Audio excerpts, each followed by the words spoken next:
来跟各位介绍一下，今天在做什么呢？这个是 3D 列印出来的转接头。好，这一条线左边的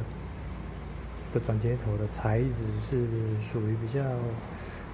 冷却后会硬化的就是说这个比较不能转接头这个部分呢不能受到挤压，不然它会因为列印的线条，大家可以看得到这个 3D 列印它是横线这样一直堆积上来，所以如果你这样挤压的话会造成那个转接头就脆的地方它就会裂掉。好，像这个就是这一颗所以第二次在列印的时候就用比较软的，它冷却后呢也是会成型的，但是因为它是在堆积的过程中呢，它比较容易软化，它是软化，然后就比较容易变形，所以像这一颗它就变形，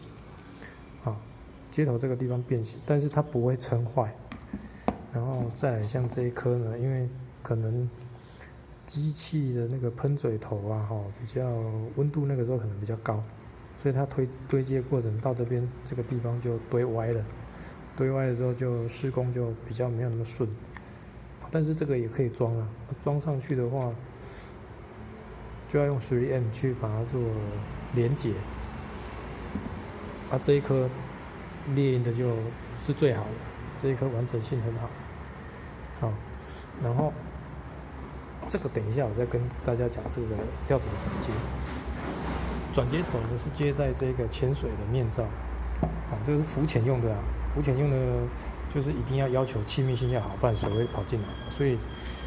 很多国外的那个影片已经有出来，就是在意大利那边缺乏呼吸器使用的那个的情形很严重就有人想到用这个东西他有把这些转接头的资料有上传到云端，还有那个网站上去这个就是去抓的，抓下来之后找朋友去把它印制出来。这一颗转接头就把它装上去，这样扣就接上了。然后它这边有一个卡榫这里这样就卡住了。但是因为 3D 列印呢，它的精细度没有像模具那么精细，因为我们机台不是那么的高档，所以还是有差但是这个已经堪用，我觉得这是堪用。如果要为了气密性的话，可以连接上来之后，这个地方再用3M胶带再把它连接上去。这样子接好之后呢，小香菇头，一个是进气，然后一个是出气。你只要把很简单，就这个是把它装上去而已，这样就可以代替呼吸器给氧。然后这个就是导管就这样接好。然后前面这一段呢还会有一个转接头，我这边就没有这个转接头就可以接 O2 导管，直接接到那个 O2 的那个加湿品那边，这样氧气就可以进来。然后这个小香菇头呢，它是 N95 的等级，所以它气体进来之后，它呼气从这边出去，气体进来，呼气从这边出去所以病毒也可以藉由这个 N95 的过滤所以这个可以过滤多久我就不晓得了因为这样就2组嘛这样子气体进来，呼气的地方呼出去之外，还有一个地方也会呼气，就是这里。这个地方的话呢，我测试的结果，这里也是气体也会跑出来，但是我们只要做一件事情，就是把它拆掉，或者是你不要拆掉也没关系，就直接贴 3M 贴住，那就有那个效果。好，再来讲这一颗这一颗为什么要做这个呢？这个就是要接这里，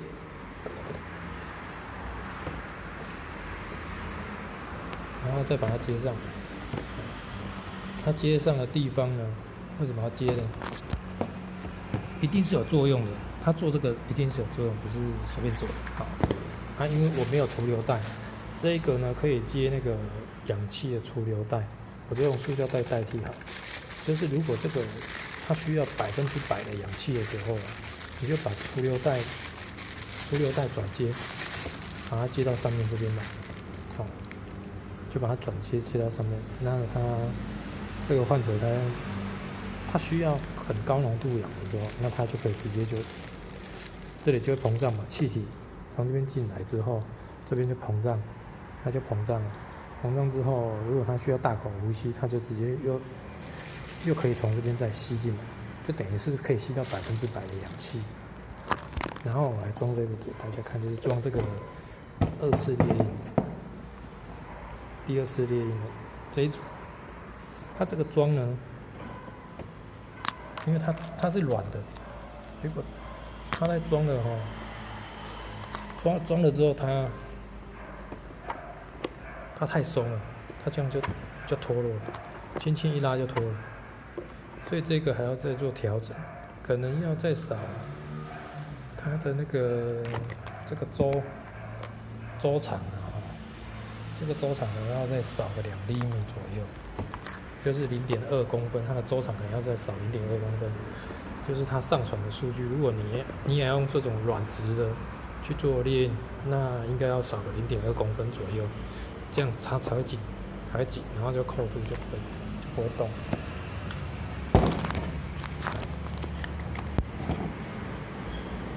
你看它这个也是稍微有点变形，因为它这个太软。